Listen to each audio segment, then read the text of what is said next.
अस्सलाम वालेकुम नाज़रीन, उम्मीद करता हूँ आप सब खैरियत से होंगे। नाज़रीन, मैं आज मौजूद हूँ नॉर्थ टाउन रेजिडेंसी फेज 1। यहाँ पर एक नामी गिरामी रियल एस्टेट जिसका नाम Farooqui real estate and consultant है। यहीं पर आज बात करने के लिए हमारे साथ मौजूद है जनाब नुमान फारूकी साहब, जो कि सीईओ है Farooqui real estate and consultant, और साथ ही साथ आप माशाल्लाह बीएफएस बिल्डर्स के ऑथराइज्ड डीलर भी हैं। तो बात करेंगे कुछ उनके हवाले से और कुछ उनके काम के हवाले से। अस्सलाम वालेकुम नुमान साहब, कैसे हैं आप? जी अल्हम्दुलिल्लाह, मैं ठीक ठाक हूँ। आप कैसे हैं? और सर काम वगैरह कैसा चल रहा है? सर बेहतर है बहुत, अल्हम्दुलिल्लाह। कितने अरसे से आप इस फील्ड से वापस आए? तकरीबन 7 साल मुझे इस फील्ड से वाबस्तगी से हो गए।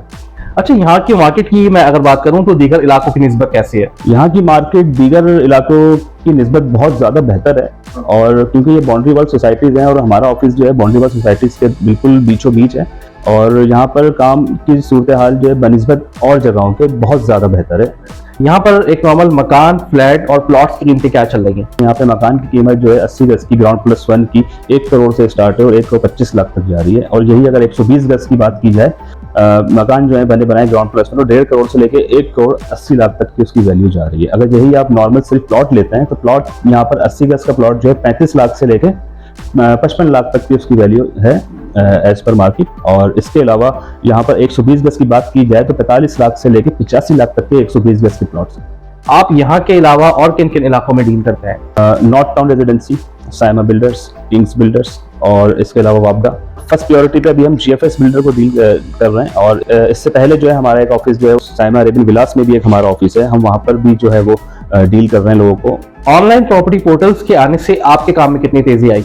मार्केटिंग की स्टैटिक्स चेंज हो गई हैं। अभी एक रिवायती जो रियल एस्टेट का काम लोग करते थे, तो अब उससे बहुत ज्यादा डिफरेंट हो गया है। हर चीज जो है वो ऑनलाइन पोर्टल पर आ गई है।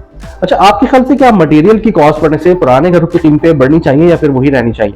मटेरियल की कॉस्ट बढ़ने से पुराने घरों की कीमत बढ़नी तो चाहिए, क्योंकि अब जाहिर है कोई भी मिडिल क्लास या कोई भी लोअर क्लास इंसान घर चेंज करता है। सपोज 80 गज से अगर वो 120 गज में आना चाहता है, और 120 गज वाला अगर 240 गज में वो आने की ख्वाहिश रखता है और कुछ अपनी सेविंग्स के साथ घर बेच के वो लेना चाहता है, तो अगर उनके घरों की वैल्यू नहीं बढ़ेगी तो फिर वो किस तरीके से जो है वो अपने मकान को बेच के आगे मकान जो है वो परचेस करेंगे। रियल एस्टेट की फील्ड के अंदर एक ब्रोकर का किरदार कितना अहम होता है? ब्रोकर का किरदार जो सर्विसेज प्रोवाइडेड, बेसिकली कोई भी रियल एस्टेट फर्म, दो क्लाइंट अगर किसी रियल एस्टेट फर्म को हायर करते हैं तो वो उसको पे करते हैं, तो सारा सर्विसेज का काम, डॉक्यूमेंटेशन का काम और टोकन से लेके ट्रांसफर तक का काम जो भी होता है वो एक ब्रोकर की जिम्मेदारी होती है। कोई भी मकान, फ्लैट या प्लॉट लेते वक्त एक आम आदमी को किन बातों का ख्याल रखना चाहिए? जहां वो चीज परचेस कर रहा है, जिस सोसाइटी में, जिस इलाके में भी वो चीज परचेस कर रहा है, वहां पर उसको कोई अच्छा रियल एस्टेट सबसे पहले ढूंढ के वहां पे जाना चाहिए, और उनसे कोई चीज परचेस करने के लिए उसके डॉक्यूमेंट्स को वेरीफाई खुद करना चाहिए उनके साथ जाके। अगर कोई पार्टी सौदा कैंसिल कर देती है या बैक हो जाती है तो ऐसे में आप उसके टोकन अमाउंट का क्या करते हैं? कोई पार्टी बैक हो जाती है या कोई पार्टी का टोकन आता है और वो पार्टी जो है वो सौदा नहीं लेती, फिर उसमें सबसे ज्यादा इंसल्ट जो होती है वो एक रियल एस्टेट एजेंट की इंसल्ट होती है। लेकिन आज तक फारूकी रियल एस्टेट ने किसी का भी टोकन नहीं खाया। अगर वो किसी भी वजूहात की वजह से वो चीज परचेस नहीं करता तो मेरी फर्स्ट प्रायोरिटी होती है उसका टोकन उसको बुला के रिटर्न दे दिया जाए। बहुत से लोग अपने टोकन लेने ही नहीं आते हमारे पास, तो उसमें भी हम उनको कॉल्स करते हैं, उनको बुलाते हैं या किसी का अकाउंट लेते हैं, उनके अकाउंट में ट्रांसफर कर देते हैं। अच्छा, कभी ऐसा भी हुआ है कि एक ही मकान के दो खरीदार हों और दोनों ही बजीरों के यार यही वाला मकान या फ्लैट हमें चाहिए, तो ऐसे में फिर आप क्या करते हैं? ऐसा बहुत दफा होता है कि जैसे हमारे पास क्लाइंट्स आते हैं, एक चीज हमारे पास होती है, हम वो 2 से 3 क्लाइंट्स को दिखाते हैं, क्लाइंट्स फिर देखने के बाद जाके जो है फैसला करते हैं कि हमें ये चीज परचेस करनी है। तो फिर एक साथ 2 क्लाइंट्स आ जाते हैं कि हमें यार यही प्लॉट चाहिए, यही फ्लैट चाहिए, यही हमें घर चाहिए। तो उसके अंदर फिर हम किसी एक को फैसिलिटेट करते हैं और फिर दूसरे को जो है हम उसी से सिमिलर मिलती जुलती चीज ऐसी दिखाते हैं कि वो फिर हमसे अल्हम्दुलिल्लाह लेके ही जाता है। इन्वेस्टमेंट पॉइंट ऑफ व्यू के हिसाब से नॉर्थ टाउन रेजिडेंसी कैसा है? इन्वेस्टमेंट पॉइंट ऑफ व्यू के लिहाज से नॉर्थ टाउन रेजिडेंसी इस वक्त बेस्ट अपॉर्चुनिटी है किसी भी सरमायाकार के लिए। यहाँ पर वो आए, इन्वेस्टमेंट करे, उसकी इन्वेस्टमेंट डबल ना हो तो फिर वो क्या है। बिजली, पानी, गैस और सिक्योरिटी के हवाले से नॉर्थ टाउन रेजिडेंसी की इस वक्त क्या अपडेट्स है?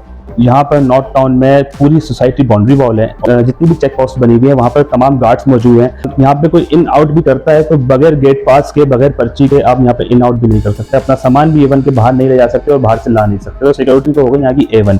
और सेकंड चीज, यहाँ पे पानी, बिजली, गैस की बात की जाए तो पानी यहाँ पर मौजूद है और गैस जो है वो अभी स्विस साउदर्न गैस की तरफ से कनेक्शन के ऊपर स्टॉप हुआ हुआ है और यहाँ पर 80-90% हो गए तो फिर अप्लाई किया जाएगा बिल्डर की तरफ से, तो गैस भी इंशाल्लाह यहाँ पर आएगी और पानी यहाँ मौजूद है, बिजली यहाँ मौजूद है। इसके अलावा तमाम दीगर सहूलियात रहने की जो होती है यहाँ पे मौजूद है। आप माशाल्लाह जीएफएस बिल्डर्स के ऑथराइज्ड डीलर भी हैं, तो मैं ये चाहूंगा कि जीएफएस के हवाले से आप हमारे नाज़रीन को जरा कुछ तफसील से बताएं। जीएफएस के साथ अभी हमारी जर्नी स्टार्ट हुई है और अल्हम्दुलिल्लाह आगे बहुत आगे तक जाएगी और बहुत ज़्यादा इरफान भाई जो है बहुत ज़्यादा कोऑपरेटिव हैं, सपोर्टिव हैं और उन्होंने बहुत हमें बेनिफिट्स ऐसे दिए हैं जिनकी वजह से हम जीएफएस के साथ मुंसलिक हुए हैं और अल्हम्दुलिल्लाह जीएफएस जो है वो बहुत कामयाब प्रोजेक्ट है और यहाँ पे सरमायाकारी करने के लिए बेस्ट टाइम है इस वक्त। मौजूदा हुकूमत की बनाई हुई रियल एस्टेट से मुतालिक जो पॉलिसीज हैं, आप उससे किस हद तक मुतमईन हैं? टैक्सेस के हवाले से बात की जाए तो प्रॉपर्टीज पे टैक्सेस बहुत ज्यादा लगे हुए हैं, इसके ऊपर हमारी जो एसोसिएशंस हैं वो वर्क कर रही हैं। अच्छा, आम तौर पर आपको बिल्डर प्रोजेक्ट में ज्यादा फायदा होता है या जो आप लोग की रेगुलर चीजें होती हैं? हमने तो शुरू से काम ही बिल्डर प्रोजेक्ट्स में किया है। बैलेट्स फाइल के अंदर केडीए बैलेट्स फाइल में तो बहुत कम काम किया है, लेकिन केडीए फाइल बैलेट्स फाइल से ज्यादा इस वक्त जो बिजनेस ग्रो कर रहा है वो बिल्डर सोसाइटीज का कर रहा है। कराची में जो आजकल रियल एस्टेट के हवाले से इतनी एसोसिएशन वगैरह बनती जा रही है, तो क्या लगता है उनको उनके मकासद भी हासिल हो रहे हैं या सिर्फ कागज के हद तक ही महदूद है? एसोसिएशन तो बनती हैं और वो अब से नहीं शुरू से बनती हुई आ रही हैं, तो बाय इलेक्ट भी होती है, उसमें लोग भी बहुत अच्छे मौजूद हैं। हमारे पास रहमान भाई जैसे, काशिफ भाई जैसे लोग मौजूद हैं, तो हमारी रहनुमाई करते हैं। कोई ऐसे मिसहैप से होने से बचा जो है वो उनकी रहनुमाई से हम बच जाते हैं। बाद स्टेट एजेंट्स दूसरे एजेंट से मुकाबला करने के चक्कर में क्लाइंट्स के सामने अपना कमीशन मार्जिन या तो बहुत कम कर देते हैं या तो बिल्कुल गिरा देते हैं, तो इस पर आप क्या कहेंगे? जो पैसे आप हक हलाल के अपने घर पे लेके जा रहे हैं, दूसरा एजेंट भी वही लेके जा रहा है। डिस्काउंट एक हद तक होता है, अगर आपने किसी को देखते हुए कि यार मैं ये सौदा कर लूँ और वो ये सौदा ना करे तो मैं ये फ्री में भी काम कर लूंगा, तो ये चीज गलत है। कोई भी प्रॉपर्टी सेल या परचेज करते वक्त एक आम शख्स का फाइलर होना कितना जरूरी है? एक आम शख्स का जो है वो फाइलर होना भी बहुत ज़रूरी है, क्योंकि वो सेल्ड सबलिस या कोई भी दीगर मामला जो डिपार्टमेंट से कंसर्न हो गवर्नमेंट के, तो उसमें वो टैक्सेस से जो है बच जाता है, बहुत टैक्सेस कम हो जाते हैं। नॉन फाइलर के टैक्सेस जो है वो बहुत ज़्यादा हैं। फ्लैट और अपार्टमेंट में क्या फ़र्क है? फ्लैट और अपार्टमेंट में जो फर्क है वो ये है कि फ्लैट्स जो होते हैं वो छोटे होते हैं, अकोमोडेशंस कम होती हैं उसकी, और अपार्टमेंट्स जो होते हैं वो लग्जरी अपार्टमेंट्स होते हैं। कि 2 बेड लाउंज अगर 750 स्क्वायर फीट के ऊपर एक फ्लैट है और यही 2 बेड लाउंज अगर अपार्टमेंट्स में कन्वर्ट होगा तो तकरीबन 1200 स्क्वायर फीट पर होगा, तो साइज का फर्क होता है। लग्जरीज में अपार्टमेंट लग्जरीज में आ जाता है। और इसका दीगर एक लैंग्वेज का भी बड़ा इशू है कि ब्रिटिश और अमेरिकन के अंदर भी एक फर्क है। फ्लैट्स को अपार्टमेंट्स कहा जाता है, अपार्टमेंट्स को फ्लैट्स कहा जाता है। कराची जैसे शहर में एक आम आदमी के लिए घर लेना कितना मुश्किल हो गया या फिर बना दिया गया है? मैं नहीं समझता मुश्किल हो गया है, क्योंकि अब तो हर गली के कोने पे एक रियल एस्टेट का दफ्तर खुला हुआ है, तो उसके लिए मुश्किल कैसे हो सकता है? उसके लिए तो आसान, मैं समझता हूँ उसके लिए आसान होना चाहिए। और मुश्किलात जो पैदा करेगा आम इंसान वो अपने लिए खुद पैदा करेगा। उसकी सबसे बड़ी वजूहत यह है कि उसको किसी भी रियल एस्टेट के साथ जुड़ने से पहले उसकी वर्थ मालूम करनी चाहिए मार्केट में, आया कि वो कितने अरसे से और कितना अच्छा काम करते हैं और कौन लोग हैं। आने वाले वक्तों में प्रॉपर्टी के काम का क्या मुस्तकबिल नजर आ रहा है? मैं समझता हूँ कि प्रॉपर्टी जो है वही मुस्तकबिल है आने वाले वक्तों में, और प्रॉपर्टी का हमारी मईशत में बहुत अहम किरदार है और बहुत वसी फील्ड है ये। इस फील्ड से मुंसलिक जो लोग भी हैं, अगर इस वक्त थोड़ी मार्केट स्लो है और हालात अभी बेहतर नहीं है, तो वो जो है दिल बर्दाश्त का ना हो, साथ जुड़े रहें, डटे रहें, काम करते रहें। इंशाल्लाह ये मार्केट बहुत ग्रो करेगी। पाकिस्तान की GDP इस पर डिपेंड करती है, तो आप डिसहार्ट कभी भी मत हो। कैसा लगता है जब आपके क्लाइंट्स और जो आपके दोस्त अहबाब जो कि इस फील्ड से वाबस्ता है उनसे इतनी इज्जत मिलती है, इतना प्यार मिलता है? तकरीबन 6-8 महीने तक मैंने सिर्फ लर्न किया है, सीखा है, मैंने कुछ कमाया नहीं है, लेकिन मैं लगा रहा और मैं मेहनत करता रहा और अल्हम्दुलिल्लाह आज आपके सामने है कि मैं किस मकाम पर हूँ।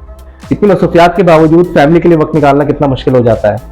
फैमिली के लिए वक्त निकालना तो बहुत ज़्यादा मुश्किल होता है और इसके ऊपर घर वालों से अक्सर बातें सुनने को मिलती हैं। पहले मैं वीक में एक दिन भी जो है अपना ऑफ नहीं करता, लेकिन अब मैंने जो फ्राइडे अपना ऑफ कर दिया है, तो वो फ्राइडे जो है वो पूरा टाइम मेरी फैमिली का होता है। अच्छा, मैं चाहूँगा कि आखिर में आप हमारे नाज़रीन के लिए कोई अच्छा सा पैगाम दें। लोगों के लिए पैगाम मेरा यही है, जो लोग भी इस वक्त सरमायाकारी करना चाहते हैं वो इस वक्त सरमायाकारी करें, क्योंकि इस वक्त आपको जो चीज़ भी परचेज आप करेंगे वो कम प्राइस में मिलेगी और वो आने वाले 6 महीने से साल, 1 साल का टर्नओवर है। 1 साल के अंदर आपकी वो प्राइस बहुत ज़्यादा इंक्रीज होने के चांसेस हैं इस वक्त, क्योंकि इस वक्त पाकिस्तान की GDP जो है वो बहुत ज़्यादा ग्रो कर रही है। आप आएँ और नॉर्थ टाउन फेज 1 में हमारा ऑफिस है फारूकी रियल एस्टेट, यहाँ पर आएँ, सरमायाकारी करें। बहुत अच्छे आइडियाज़ मौजूद हैं इन्वेस्टर्स के लिए, तो हमसे आके जो है आप फैसिलिटीज़ ले सकते हैं। मैं जनाब नौमान फारूकी साहब का इंतहाई शुक्रगुजार हूँ कि उन्होंने अपना कीमती वक्त हमें दिया। अगर आपको ये वीडियो पसंद आई हो तो इसको जरूर लाइक करें, शेयर करें और हमारे चैनल को जरूर सब्सक्राइब करें। साथ ही आप हमें फेसबुक पे फॉलो करना ना भूलें। कमेंट सेक्शन में अपनी राय से जरूर आगाह करें फारूकी रियल एस्टेट और NSF फारूकी मार्केटिंग के हवाले से आपको अलग अलग फेसबुक पेजेस भी मिल जाएंगे, जहां पे जाके आप इनके तमाम चीजों को देख सकते हैं। ज्यादा चाहेंगे। अल्लाह हाफिज।